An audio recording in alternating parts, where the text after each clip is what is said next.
And we're live. Welcome to paraglidingtalk.com. I'm your host, Robert Michaels. Glad you're here. So excited tonight. We're going to have a great show. We have a great guest. Steve Prairie's with us. This is the second time that he's been on the show.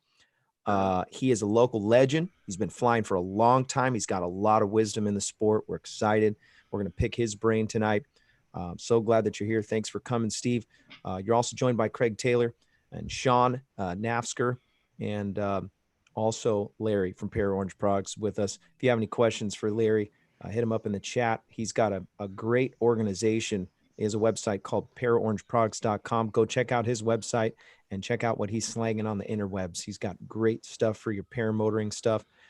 He's got gear, bags, all kinds of cool things. You can go and check that out. paraorangeproducts.com. Show is also brought to you by PPG Smoke. PPGsmoke.com is the website. Ryan Roberts, he's created a masterpiece with every component that he's added to the flying community, from smoke machines to paramotors, strobe lights, lamels, chase cams, even floats.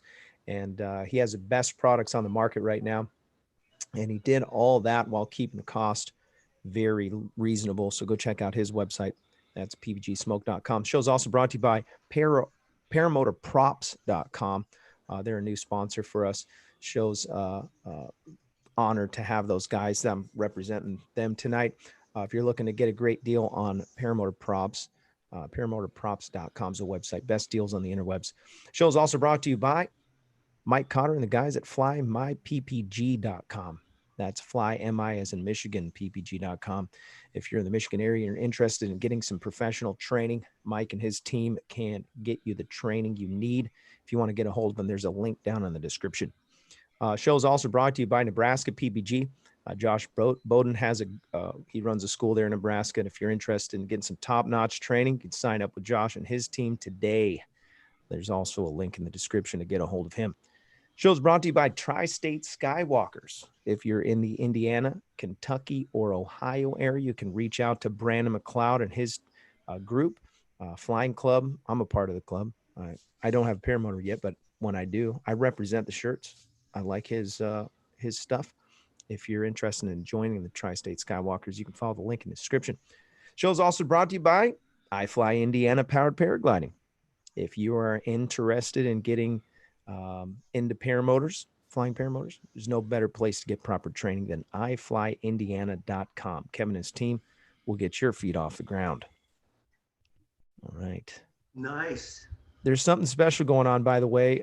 Resurgence PPG is trying to sponsor 20 candidates this year, 20 in 2020. If you're interested in making that happen, go to his website, resurgenceppg.com. So glad you're here. Steve, thanks for coming on, man. And I'm glad that we get to have the show. How you doing, man? Doing great. You know, I got the new glider, the Gambit. Oh, yeah. We're going to talk about that tonight. Yeah. The 777 Gambit. Brand new one. I think I probably got maybe the first one in the States. So it's interesting. I'll tell you guys all about it. It is the first one in the United States that I've heard of. I don't think anybody else has it here yet, but I want one. I want to see you on one. Pretty amazing glider. It's going to be a few years before I get on one, but hopefully they'll have them hot and ready for me. I do want to talk just a little bit about your background and some of the things that you've accomplished in the sport. One of the things that really stands out in your history of flying is that you have a clean record for flying, and you've been in some competitions. You've flown in a lot of places. I don't know if it's necessarily around the world, but you've flown in a lot of places. Take us through some of those things. And my main question that I have for you tonight, and we'll just cut right to the chase, the best question of the night. How is it that you've been able to fly so long without any incidents? And how is it that you stay headstrong in a sport that is demanding? Well, the first thing, it's about being a little bit conservative. Give yourself plenty of room, especially when you get low to the ground. Always be a little bit in the brakes and make sure you're really paying attention Once you're higher up, 1,000 over, you can relax a little bit, but anywhere low to the ground, remember, keep the strong head game, a little bit into the brakes. I've been flying since 1993. I'd probably estimate, I stopped counting at about 1,000, but I'm probably thinking I'm probably over 10,000 air hours. I've flown in Canada, Mexico, Brazil, and of course the United States in many places. In the late 90s, I was ranked in the top 20 in the United States for like 3 straight years. So that's when the prototype gliders or the comp gliders were real prototypes. And so my first comp glider was back in 1994. It was called a Nova Sphinx. After the Nova, went to the Nova Xenon. People probably heard that. One of the, great company, great gliders, great products. And back then it was just a different game. It wasn't the CCC glider where it was certified CCC. A lot of these comp gliders just straight out of the package, not certified. You get what you get. And things have changed a lot for the better. So it's good to see. What would you say sets you apart from the other top pilots in the game? See, I was never one of the top pilots. I was always mediocre at best, and probably I contribute that to probably just being a little bit more conservative. And that conservative nature probably has kept me, from hitting the ground. So, I just recommend to all you people out there flying on a daily basis, just remember you have to know when to push it and when to hold back and really stay in and watch what the glider's doing. And I think that's one of the huge things that people are talking about now with incidents happening is you got to know when you can push it and when you can let go and go for it. When we talk about safety in the sport, this is talking about pre-checks. It's talking about having your gear inspected every once in a while, having your reserve repacked every once in a while. When you came into the sport, and I'm going to play the devil's advocate for just a second. When you came into the sport, you made this statement to me before that people thought that you were reckless and that you made bad decisions. Do you want to talk a little bit about that? Yeah, back in the day, I started flying like in 1993, and back then, like probably all the way in the 90s to the probably 2002 or three, literally I was flying almost every day. And what happened was I started, my first paraglider was called a Gen Air 314 made in 1989 by a company called Eldeca. It was like Eldeca was the top company back then, a Swiss company. It had 7 closed cells on each side and 3 open cells in the middle. And the closed cells weren't really completely closed. As soon as the glider would fill up, the cells on the sides would close because they had these like flaps like that. But in the middle, there's these 3 giant cells. So I went from that glider, which I learned on and trained on for probably maybe 3-4 months.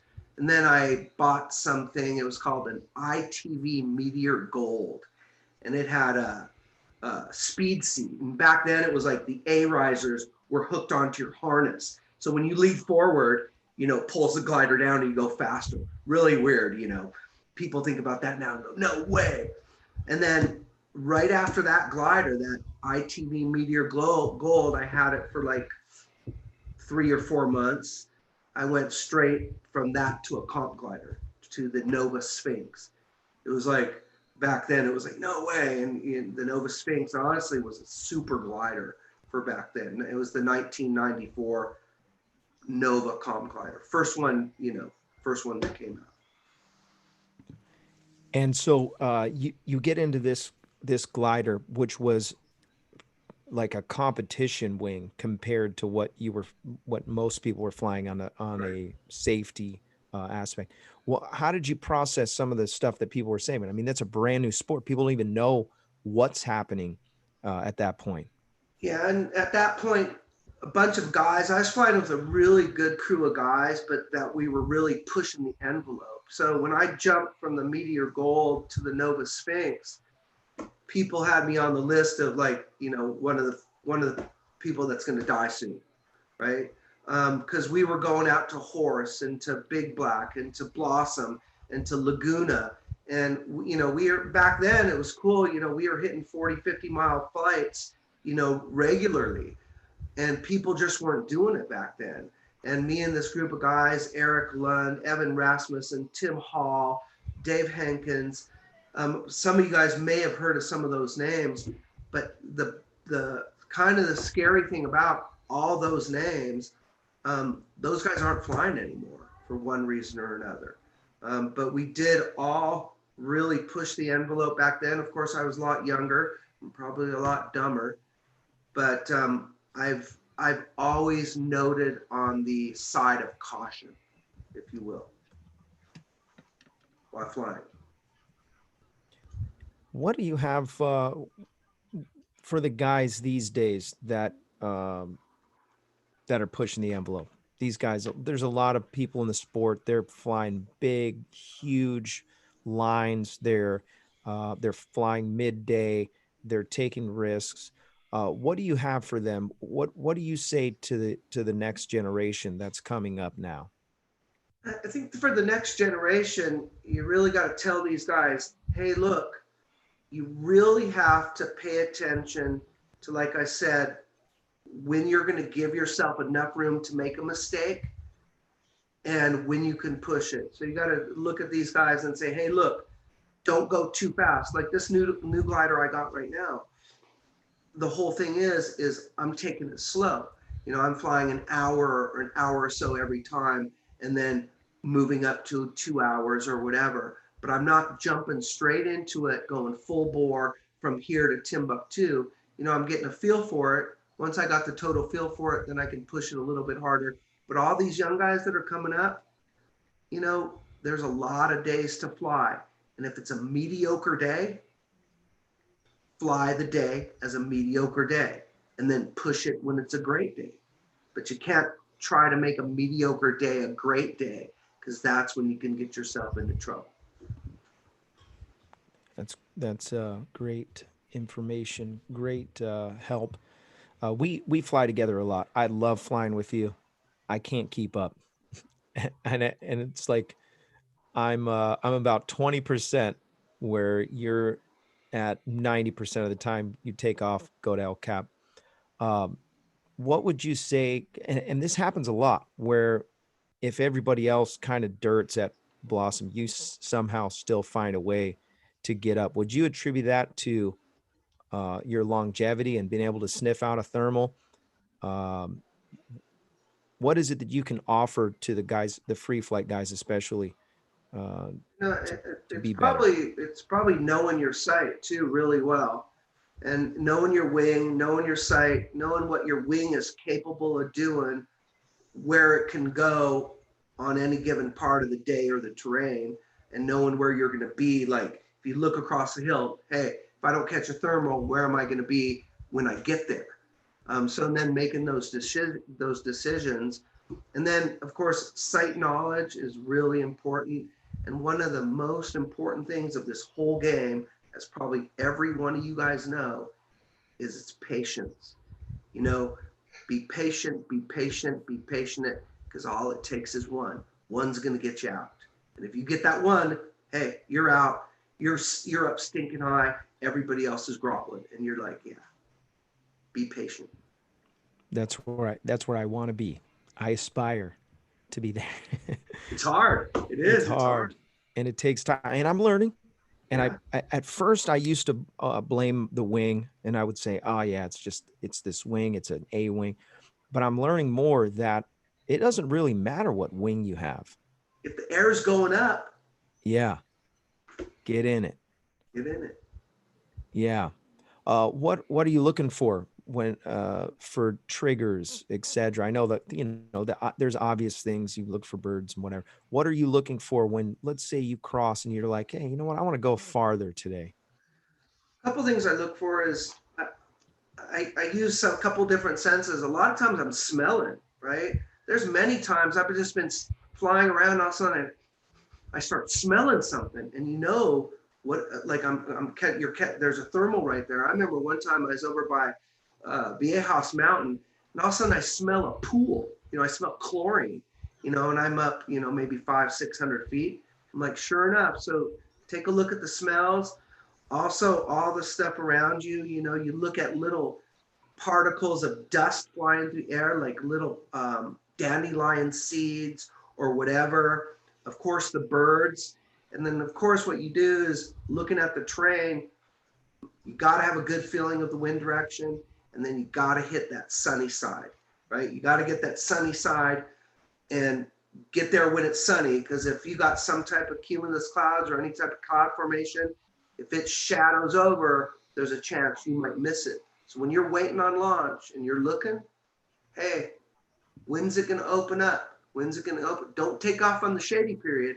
Hey, I think it's going to open up in a couple minutes. Boom, take off, get it when it's open up, because that's when it starts kicking off. We recently, there was a fly, and actually I want to go back to a question that Yankee, it used to be Yankee and SC1, but now he's Yankee Paramotor. By the way, thanks, Yank. He sent me some stickers. You see those. He asked about organized competitions. Here was his question, exact words. He said, so why are there no established competitions in the U.S.? Guys like Steve are clearly capable. I think part of the reason is there's a lot fewer pilots in the States than there is in Europe, right? I mean, you look at the States here, I don't know the exact numbers, we'd have to do the research, but I know there's like literally, 20 times probably more, maybe even more pilots in Europe. And so what happens is you need these bigger organizations in these bigger fields to set up competition. So here in the States, you just don't have the numbers. And of course, as we all know, it's all about money. And so if you don't have the money or the numbers, it's harder to get the money, harder to put together the big events. We have Nationals is going to be here this year in Tennessee. U.S. Nationals is going to be in Tennessee this year? Yes, sir. Nice. Yeah. I just talked to one of the guys who's organizing it. Actually, we flew with him. Guy's name is Jeff. I'm going to try to have him on the show.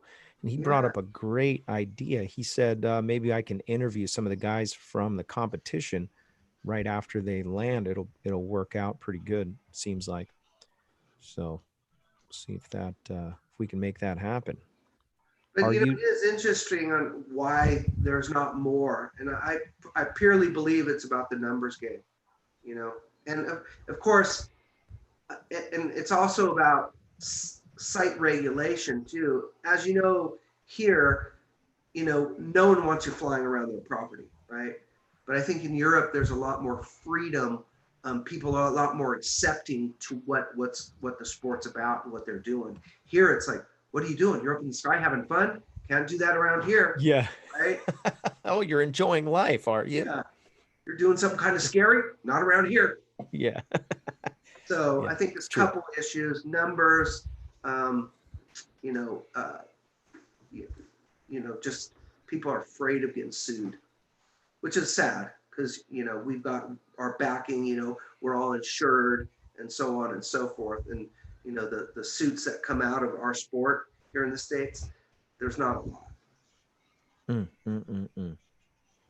Yeah, I get it. I always just picture like, if somebody dirts because they messed up, they threw a reserve and it got hung up in the thing and they biff it on somebody's property. It's kind of like, okay, you made a dent in the dirt. I mean, are we worried that we're going to land on a car or a house or something? Is that what they're worried? The chances are so slim. Exactly. But competitions, let's talk a little bit about that before we go to the half-hour mark. You've flown in a handful of competitions where you did very good. And by the way, I watched you in one circumstance where you you had the greatest low save at Blossom. Still to this day, I've never seen anybody get that low and then get get back up. And it was just amazing. I don't know why everybody else was just like not paying attention, but I'm like, oh my gosh, look, he's found something. And you climbed up from the I hairpin. remember. Yeah. Um, talk about competitions and where you find yourself, even, and you're getting older. Hmm. Uh, you still feel like, I'm in this to win this. I can still do competitions and still be a threat to the new guys. Yeah, I wish I could. I wish I could say that. I mean, honestly, these new guys are good. They are good. I was just watching some of our buddies flying in some of the Columbia competitions, and some texts and some messages I've gotten back from these guys is like, these guys are good. And so, with the new equipment and these guys coming into the sport having, brass balls, if I could say it, um, they're pushing the limits. And on this new equipment, the new equipment is just phenomenal. Right? It's safer than it's ever been. It's faster than it's ever been. It's got better glide than they've ever had. And people are now feeling super comfortable to get out on them. And like I said, push the bar. And when you're in the optimal position, full bar it and race. And they're really racing now. And these guys are good. Um, I think I might have a little bit left in me, maybe one or two more. And my goal on the one or two more, if I came in top 20 or top 30, I'd be super happy. Are you planning on signing up for anything soon? I'm going to be taking a look at what's coming up this summer. And June? perhaps if there's anything coming up in the um, uh, southern hemisphere, maybe in the midwinter when I have time off. Oh, okay. So it all depends on what's out there that my schedule can accommodate. Okay. I like it. Um, when you sign up for a competition and there's a lot involved, what would you say is the most important thing for somebody that's interested in getting in?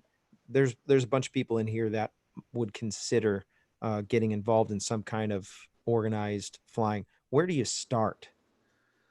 First, you start by making sure your gear is set up, because you have to have the proper instruments to be able to to log your tracks and then to send your tracks and to get scored and so on.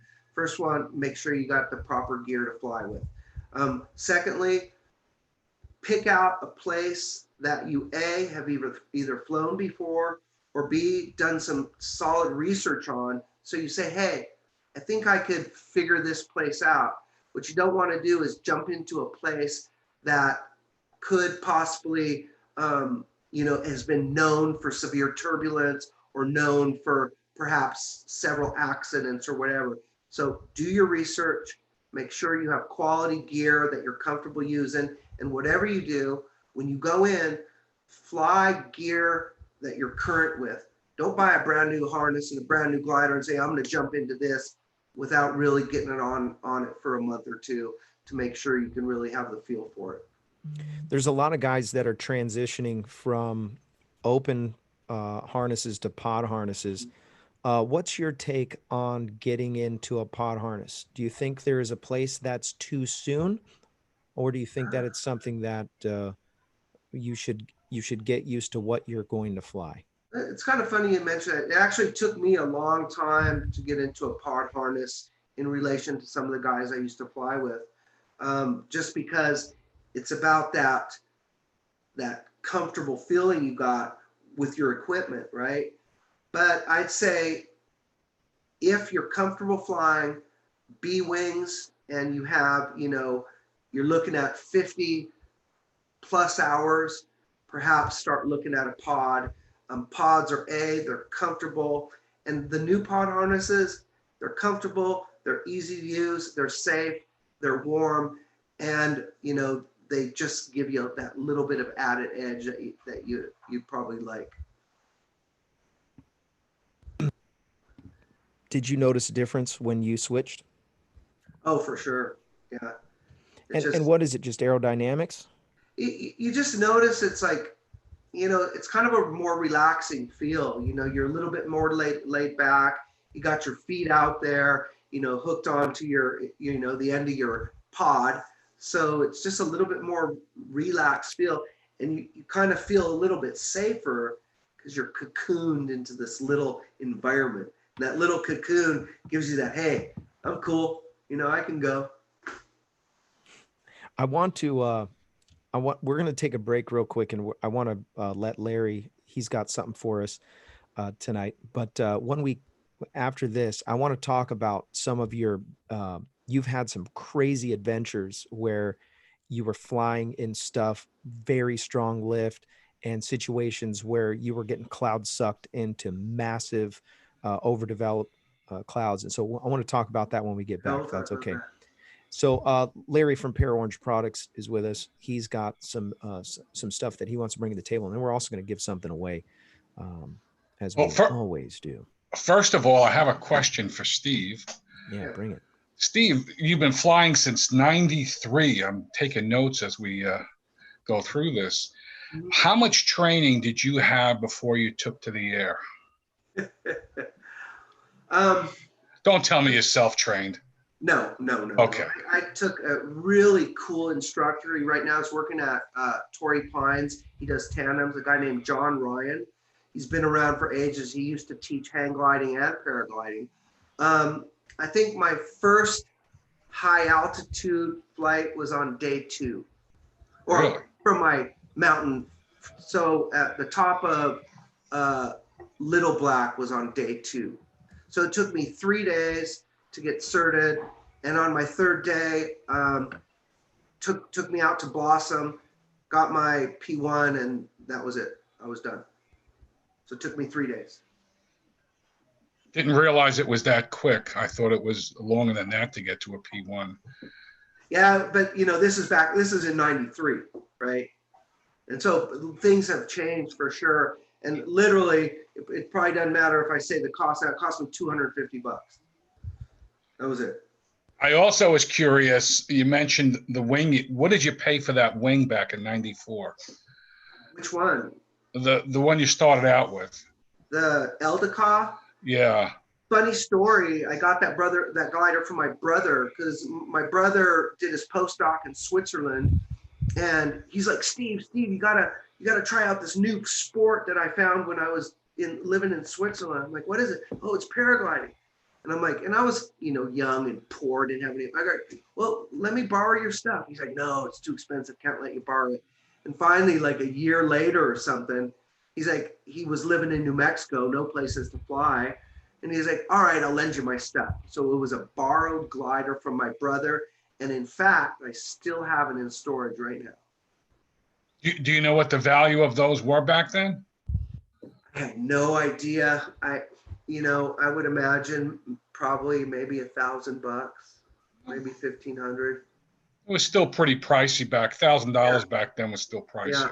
Yeah. And I mean, I imagine brand new is right around $1,000, $1,500, something like that. Well, that's why my brother didn't let me use it. Yeah, I've learned from being on the show and part of the show about free flight.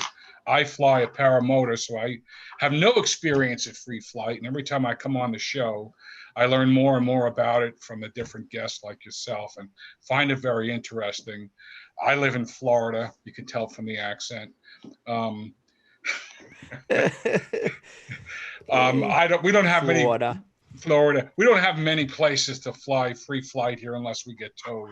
Yeah. So paramotors work out better for me anyway. But I find it very interesting, the whole concept. And you mentioned about the 2 types of the harness and the cocoon, as you call it. I guess the cocoon is a lot quicker because it's streamlined, more aerodynamic. Yeah. Okay, interesting. They're called pod harnesses now, but back in the day when they first came out, people just handmade them, and they made these cocoons. They're like my buddy Dave Hankins, he built his own, and he had this little cocoon that would come over him, And then after that, then I think like probably in the mid 90s is when they started, actually the companies started making pod harnesses, maybe mid to late 90s, becoming more prevalent. But back in the early 90s, no, you didn't even see them. Well, I find that very interesting. Maybe someday might be something I try. For now, I'll stick with a propeller. There you go. But I wanted to mention a few things. The new year is in. It's already the end of January. I think tomorrow is the last day of January. Flying season's coming. For us, it's well, we've had a lot of rain, so we didn't have as much flying down here as we normally do. But I was hoping to fly this weekend, but it looks like it's going to be bad weather again. So we'll check it every day. And just like you folks do, we live by the weather. If the weather's good, we're all heading out to the airport. If the weather's not, we sit home and complain about it. But people have reached out to the bag lady and myself, and everybody's been asking what's new for us for this coming year. And like every business, we lay out a plan every year of which way we're going to go. And this year for us, the emphasis is on training and supporting our instructors. And we're really going all out to all the schools, all the professional instructors. We have programs for them where they can carry products and not have to put inventory on shelves. We're making it as easy as possible for the instructors to keep their businesses going, get our products in the students' hands. And safety is the number one thing for us this year. For a lot of folks that watch Robert's sister show, Our Nation, Our Para Nation with Paramotor Crazy, you've probably heard him talking about a product that we're bringing out for education purposes that is really going to be, there's nothing like it on the market now. We're the first ones bringing it out. It actually was the idea of David Wolf, and him and the bag lady, my wife, her real name is Chris, and myself have been working on this product, and we're going to be bringing that out. And it's something that every instructor will probably order, quite a few of them. And I guess just about everyone I've spoken to has already said, please send me two. So here it's in the box. This is the product. This is going to be something that everybody will start using once it's released. So Sunday night, since David was the kind of creator of this, Sunday night, he is going to unveil this. Well, I'll probably unveil it because he doesn't have it on his show on Sunday night. But it's really designed to for something that none of us do enough of, and some of us are not even trained on how to do it. And the reason why none of us are trained on this particular product is because people don't have a resource to train. Now we've put one. So, and we're making this, we haven't come up with a price break yet, but it's going to be very affordable for everyone. So again, this is all, and it came at a perfect time when David had this idea and we all got together via conference. For us this year is all about safety and training, and this just fell right into the right spot. So Sunday night on David's show, Our Para Nation, will be showing this product.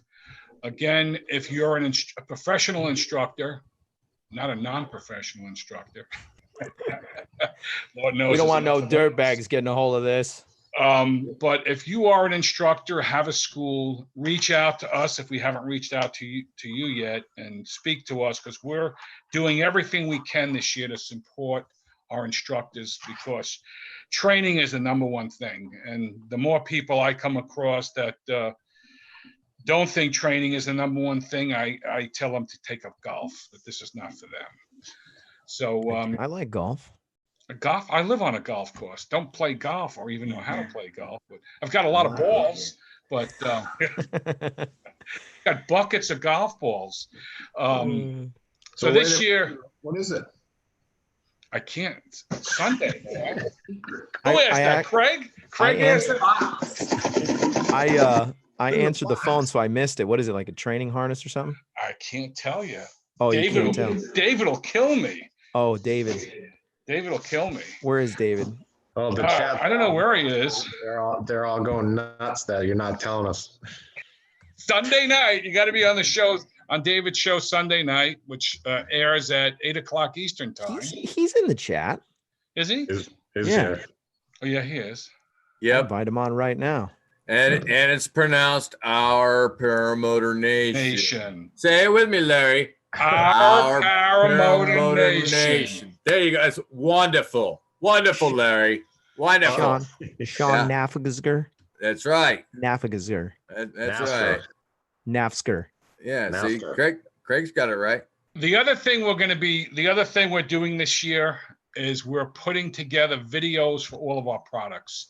So many people ask, how do we use this? How do we use that?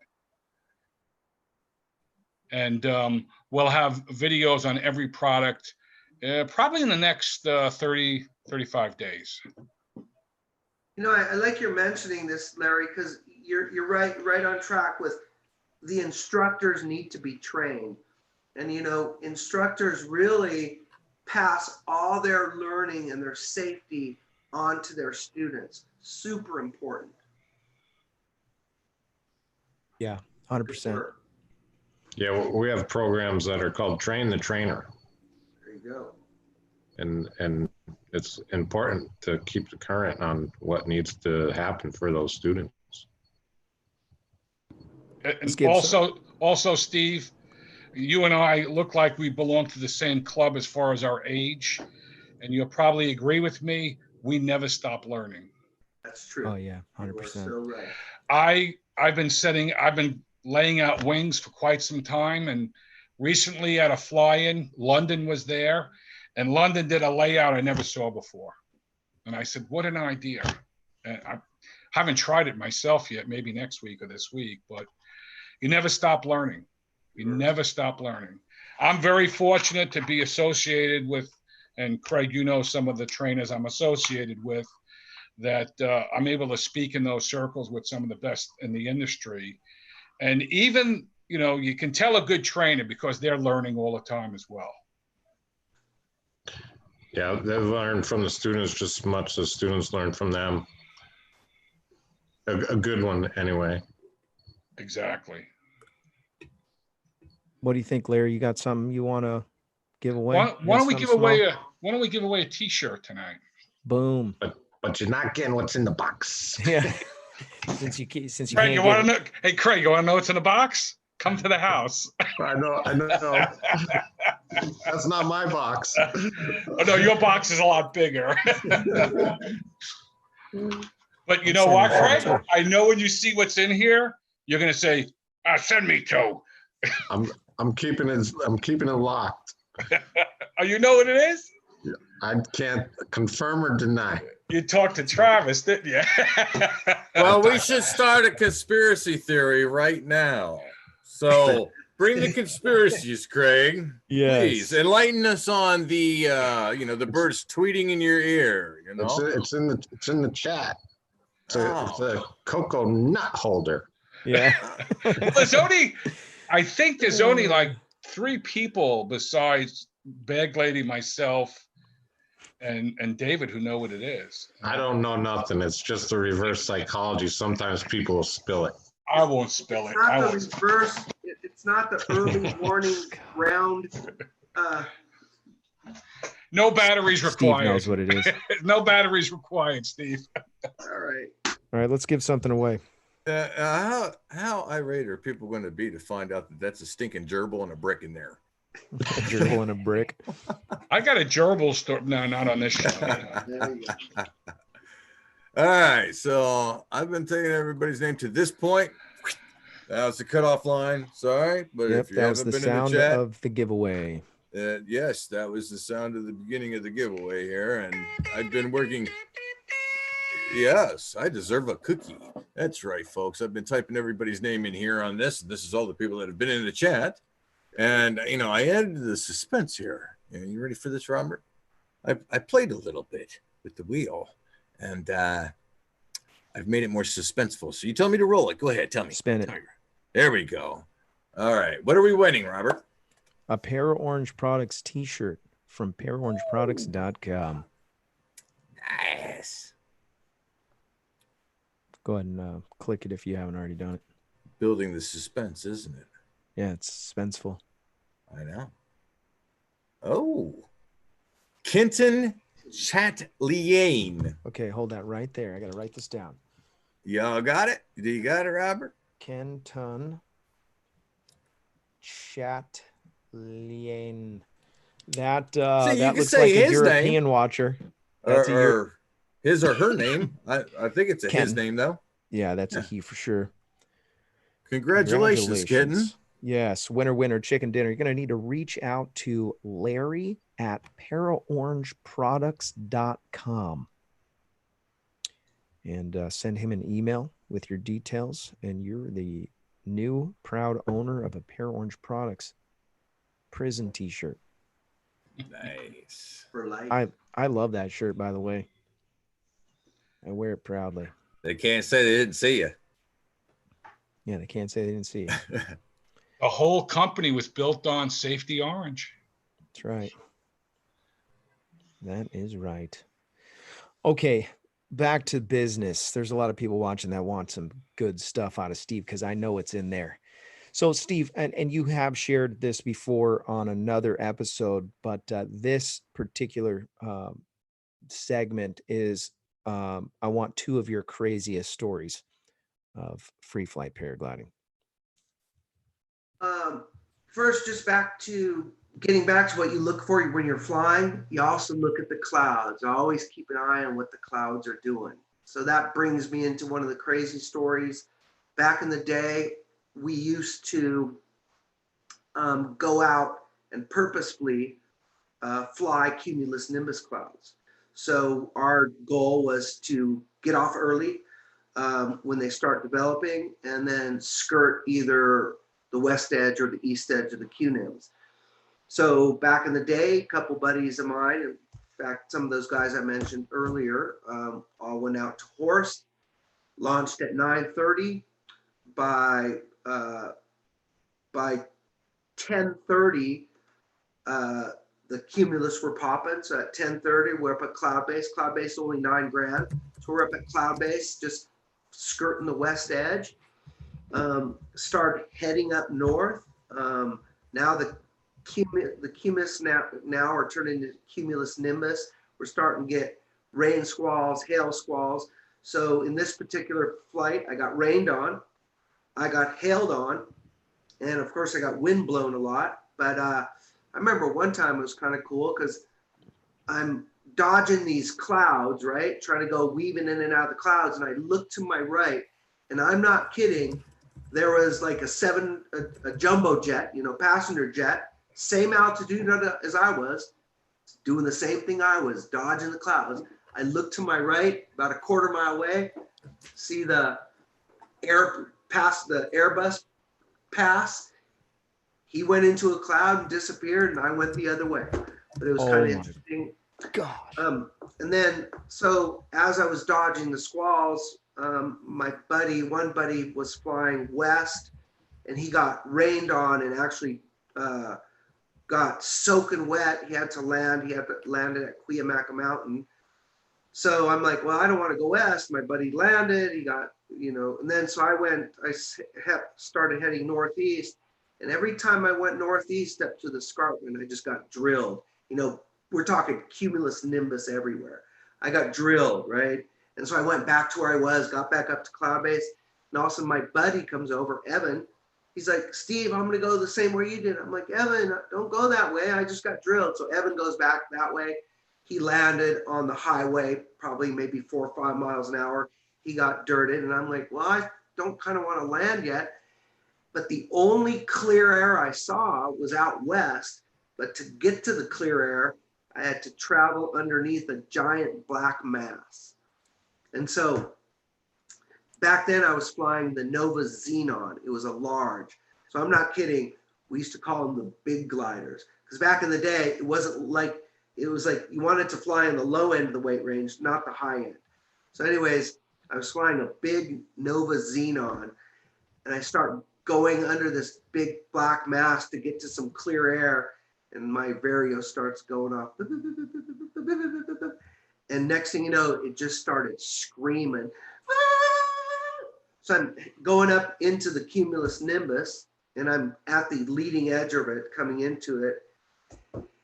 And so I'm starting to kind of panic because I'm just screaming up. And actually, I was going up about 2,600 feet a minute. Pulled big ears. And my glider only had 3 lines. So I pulled as big as ears I could. Nothing happens. I'm still going up 800 feet a minute. So then I start spiraling, and I'm like dizzy. And now I'm getting really scared. And I did as big as spirals as I was comfortable with. And I was still going up 500 feet a minute. So I ended up full stalling my glider. So I just bury the brakes, because at this point I'm slightly panicky. I bury the brakes and just stall it out of the cloud. So I stall it out of the cloud. I get out of the cloud, probably maybe 200-300 feet below cloud base, let it go. After some jostling, the glider reopens. As soon as the glider reopened, guess what? Straight back up, 2,600 feet a minute. The second time. So now I'm going up, and again, I'm doing all the stuff. And this time I'm like, I can't do anything. I full stall it the second time. This time I fell maybe 500 feet below cloud base, let it reopen. And this time I'm coming closer. I can see that I had made a slight bit of forward progress, especially after I came out of the cloud, let the glider fly, and I'm flying into the clear air. Guess what? As soon as the glider reopened for the third time, straight back up. Oh my gosh.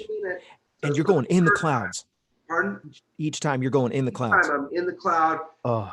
Literally in the cloud, going up 2,600 feet a minute, not able to come down by any of the methods that are, typical. So this time, the third time, I'm kind of ballsy now. I'm going, all right, I got this, right? So I'm going up in the cloud, and I go, this time I'm just going to try to go up in the cloud, because I told you I thought I was coming to the edge now, to the west edge of the cloud. And this time I go, I'm just going to ride it up, and I'm going to fly out the side of the cloud, right? So I'm just going up, and I'm like, never saw the side of the cloud, right? And what I think was happening, I was getting sucked back into the middle of the cloud. Yep. I think I was getting, because at that point, this is back in 1995, and all I had was a Vario. I didn't have GPS or all that. And all I had was a Vario and a compass, right? And finally, the third time, literally, I went up for as long as I felt comfortable going up, and I probably ended up getting up to like 13 grand. So I'm like probably 4 grand into the cloud, full stall again.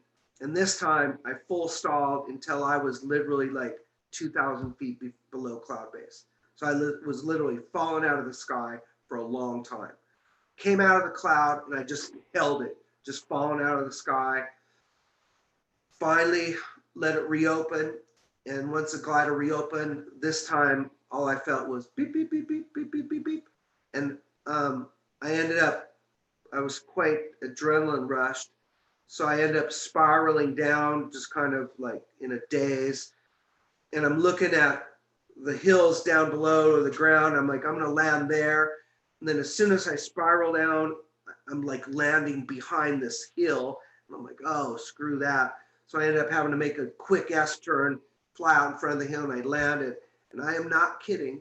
If anybody's ever had this, I had an adrenaline rush for 3 straight days. I was walking around like this for 3 days. And an adrenaline rush for 3 days. I had that same exact thing happen to me, but it was under different circumstances, a whole different situation. Yeah, so 3 days, yeah. It lasted, I think it lasted longer than that, but it was like solid 3 days worth of just kind of the adrenaline. Yeah. And even this today, I still remember it vividly, because it was an experience. It's one of those experiences. Yeah. Where'd you end up landing? I ended up landing close to Lake Cuyamaca. Yeah, because we went out from Horst, we went east, and then we went north, then we tried to head east, and it wasn't working. So the only clear air, like I said, was west. And I was trying to find that clear air, kind of and this was after one of my buddies had landed out there somewhere. I ended up looking out there going, the only clear spot in the sky was that way, because everything else was OD'd. And I am not kidding. We did a little bit of research that day. The cumulus nimbus were going up to 45,000 feet that day. Ooh, yeah, it's death. Yeah. So I'm glad I didn't ride that cloud up too much further. Yeah. Oh It my might have been gosh. just right. Well, I've said this in past episodes, but I thought it's worth saying again that you got to think about hail. How is hail created, right? So Yeah. it's frozen water, it's falling, but it's getting sucked back up. It So sucks back up, freezes. sometimes they're the size of golf balls. So think about how strong the updraft would have to be to suck a golf ball up. That's how I strong. calculated when my miles per hour I was going up like 32.5 miles an hour. That's crazy. Yeah. Oh, it's driving a bus upstairs. Yeah. So another crazy flight I had was up in Owens Valley. You know, I lived up in Owens for 4 years. And I used to be driving home from work and I'd look up the clouds over the White Mountain. I go, today's going to be a 17,000 foot day.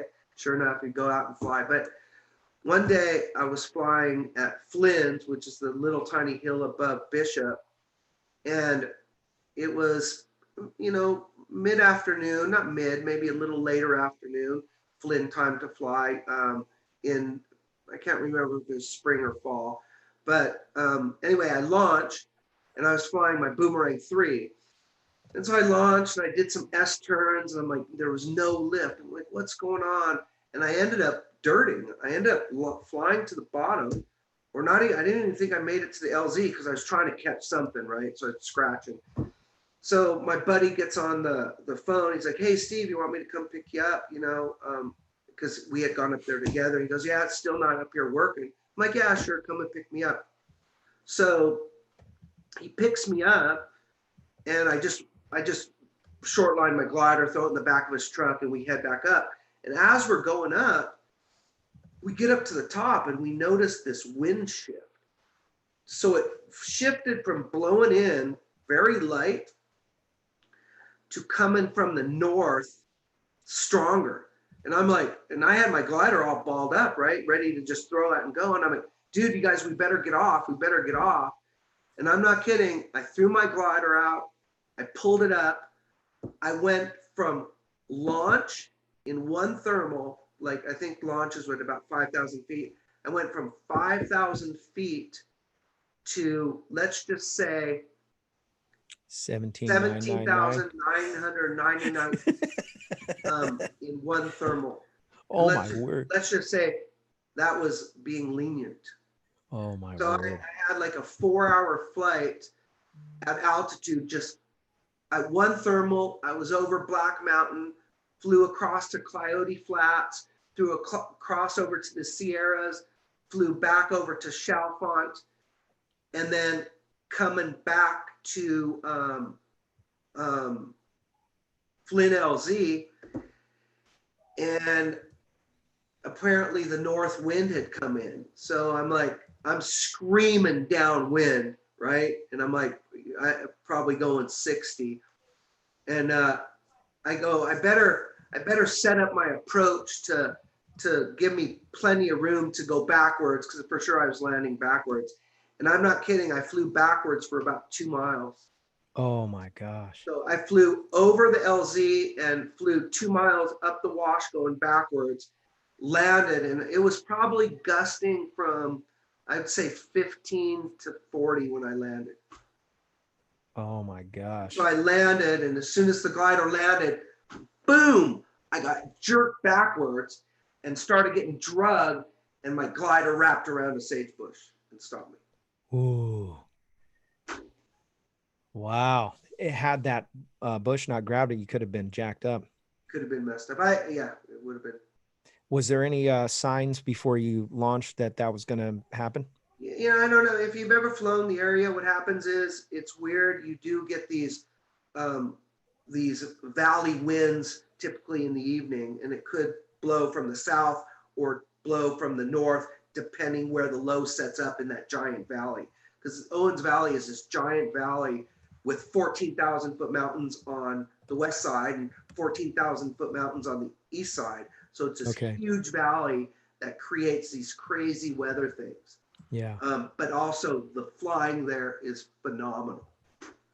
I've watched it flying in an airplane. I've looked at it, but I've never flown paraglider there.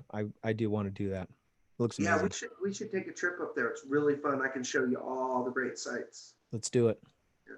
And at that same site, one time I was flying the Boomerang 3 again, and literally over White Mountain, and I was freezing cold because I'd been flying, and up at altitude it's like 20 degrees.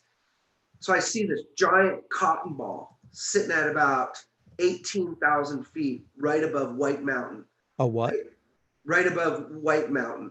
It's no, what White was Mountain, a giant cotton ball cloud. Okay. Just a giant cloud sitting there. And literally, I had flown from Waltz, so I'm flying up, and I'm freezing. I'm literally, my hands are clubs, right? And I'm flying over there. I'm right at about probably 12 grand, and I'm flying over there towards White Mountain. I'm like, and all of a sudden, boop, boop, boop, and I'm like, oh crud! I don't want to get sucked up into this giant cotton ball that's sitting there. So I'm flying, and I start hitting this massive lift. So I turn to my left to try to fly out into the valley. Nothing doing. The glider just and literally sucked up to the cloud. Literally, it was too hard to control the wing. So I finally tried to steer out to clear air. Finally said, screw it, just let the brakes go. Took off. Wow. Yikes. Freezing. Frozen. And you were already super high. I was already at 12 grand. So I ended up probably getting to 17.5 maybe. Oof. But literally, I was so cold. I was like, and then I just didn't have the energy to fly away from this cloud. It just, there I went. My word. But the nice thing is, the gliders stay open. Perfect. What a trip. Gosh, that's big boy flying right there. Couple interesting stories. Yeah. You fly with a good set of gloves nowadays? I was fine with winter gloves back then. I think when you're going to the Owens Valley, you just got to have, and my extremities get cold easy, but you really need those electric gloves. I had full on ski gloves, right?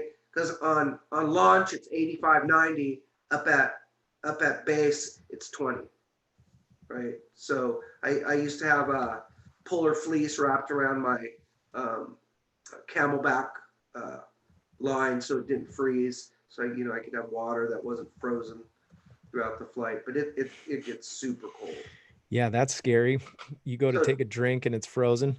Yeah, a trick to flying the mountains like that is you don't even need to get high, right? So here's the plan when you're flying the Owens. You launch at 5 grand, or if you launch at Pyote or Gunter, you launch at 7. But you don't even need to get above like 13. So what you do is you fly up to 13 grand, full bar up the range till you get down to about 7. Then start looking for thermals. Once you get up to 13 grand again, full bar. Because there's no need to get up to 17, 18,000 to freeze your to freeze and make it not fun. So my motto was get up to about 13, boom, just go up range. Stay low, because there's lift everywhere. Yeah. There's lift everywhere. And you just stay on that one side of the range, you're good to go. Yeah, you're good to go. Ooh, wee. I want to do it. Yeah. Owens that. Right. Well, I do want to say, really appreciate everybody that's been watching and coming to enjoy the show. This is one of my favorite shows. I love talking about free flight stuff. So I just love it. There was a couple questions. One guy asked about SIV. Did you take any SIV before these events? How did you know how to full stall and all that? Yeah, I did. I took an SIV with David Jebb out at Lake. I can't remember the lake just up north. Prairie. Yeah, I did. Yeah, I did take an SIV. It was kind of crazy. I was trying to do a sat and a comp glider, and it spun me up so quick. The beaner came and caught me under the ribs, and I had bruised ribs for a day, but just because a beaner spun me up real quick and just jabbed me in the rib. Oh, really? Yeah, spun so quick it just whack. You were doing a sat on a comp wing? Yeah, comp wing. They don't sat very well. If you didn't know. Yikes! I haven't tried it. But my Comp wings, don't sat well. my They wings. spin well. They don't sat. Yeah, it'll stay in the air for a long time. And again, I really appreciate everybody. We're going to go to the after show. Support the show. Consider supporting the show on Patreon or PayPal. You can do that. There's links in the description. Want to keep the show going, and I want to take the giveaways, keep on doing it, take it up a notch. So you can support that. Find those links. Follow some of these guys that are sponsors of the show: PG Smoke, paramotorprops.com, paraorangeproducts.com, Fly My PPG, Nebraska PPG, Tri-State Skywalkers, I Fly Indiana Powered Paragliding, and Resurgence PPG. Really appreciate the sponsors of the show. If you're interested in having your name on the sponsor list and having your logo, you can message me in the contacts. Go to the sponsors page, click that. And also you can see all the people who are sponsoring the show and what they're giving and their contribution to flying. So the price of a cup of coffee, you can support somebody's safety or your own. You can learn something that'll save your life.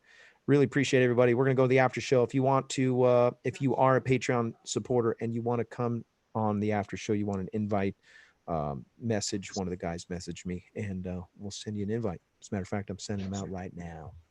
Thanks, folks. Peace. Steve, thank you so much for coming on, man. What an fun. awesome, Always fun, Robert. Thank you. yeah, I love it, man. And we'll do it again soon. And hang tight. We're going to go to the after show. Thanks, everybody. If I don't see you on the air, I'll see you in the air.